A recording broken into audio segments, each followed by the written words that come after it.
ರಾಜಕೀಯಕ್ಕೆ ಚಿತ್ರದುರ್ಗ ಜಿಲ್ಲೆಯ ಜನತೆಗೆ ಹಾಗೂ ಹಿರಿಯೂರು ಕ್ಷೇತ್ರದ ಕಾರ್ಯಕರ್ತರಿಗೆ ತುಂಬಲಾರದ ನಷ್ಟ. ಜನನಾಯಕ, ಉದ್ಯಮಿ, ಸಮಾಜ ಸೇವಕ ಹಾಗೂ ಸರಳ ವ್ಯಕ್ತಿತ್ವದ ನಾಯಕ ಡಿ ಸುಧಾಕರ್ ಅವರ ಬದುಕಿನ ಪಯಣವೇ ಹೋರಾಟ, ಸಾಧನೆ ಮತ್ತು ಜನಸೇವೆಗಳಿಂದ ತುಂಬಿತ್ತು.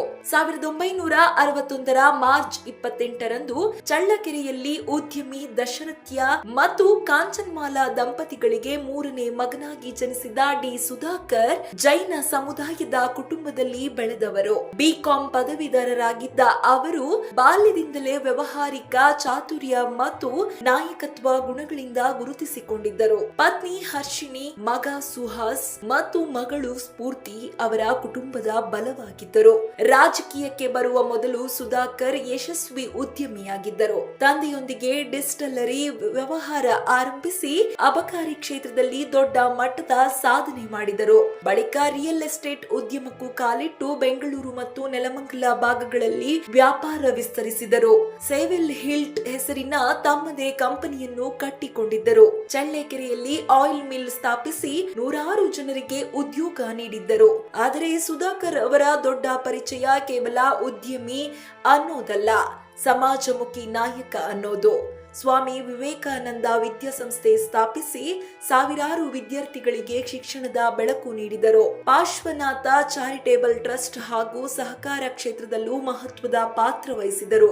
ರಾಜಕೀಯ ಜೀವನದಲ್ಲಿ 2004ರಲ್ಲಿ ಚಳ್ಳಕೆರೆ ಕ್ಷೇತ್ರದಿಂದ ಮೊದಲ ಬಾರಿಗೆ ಶಾಸಕರಾಗಿ ಆಯ್ಕೆಯಾಗ್ತಾರೆ. ನಂತರ ಕ್ಷೇತ್ರ ಮೀಸಲಾಗುತ್ತಿದ್ದಂತೆ ಹಿರಿಯೂರಿಗೆ ಬಂದು 2008ರಲ್ಲಿ ಪಕ್ಷೇತರ ಅಭ್ಯರ್ಥಿಯಾಗಿ ಭರ್ಜರಿ ಗೆಲುವು ಸಾಧಿಸಿದರು. ಬಳಿಕ ಯಡಿಯೂರಪ್ಪ ಸರ್ಕಾರದಲ್ಲಿ ಸಮಾಜ ಕಲ್ಯಾಣ ಸಚಿವರಾಗಿ ಕಾರ್ಯನಿರ್ವಹಿಸಿದರು. ಹಲವು ರಾಜಕೀಯ ಏರುಪೇರುಗಳನ್ನು ಎದುರಿಸಿದರೂ ಅವರ ಜನ ವಿಶ್ವಾಸವನ್ನು ಕಳೆದುಕೊಂಡಿಲ್ಲ.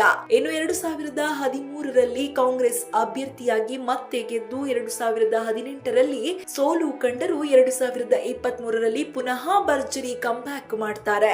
ಡಿಕೆ ಶಿವಕುಮಾರ್ ಅವರ ಆಪ್ತರಾಗಿದ್ದ ಸುಧಾಕರ್ ಕಾಂಗ್ರೆಸ್ ಸಂಘಟನೆಯಲ್ಲಿ ಪ್ರಭಾವಿ ನಾಯಕರಾಗಿ ಗುರುತಿಸಿಕೊಂಡಿದ್ದರು. ಸರಳತೆ, ಸ್ನೇಹಪರ ಸ್ವಭಾವ ಮತ್ತು ಜನರೊಂದಿಗೆ ಬೆರೆತು ಬದುಕಿದ ಡಿ ಸುಧಾಕರ್ ಅವರ ಅಗಲಿಕೆ ಚಿತ್ರದುರ್ಗ ರಾಜಕೀಯದಲ್ಲಿ ದೊಡ್ಡ ಶೂನ್ಯವನ್ನ ಸೃಷ್ಟಿಸಿದೆ. ಅವರ ಸೇವೆ, ಸಾಧನೆ ಮತ್ತು ಜನಪರ ಕೆಲಸಗಳು ಸದಾ ಜನಮನದಲ್ಲಿ ಜೀವಂತವಾಗಿರುತ್ತದೆ.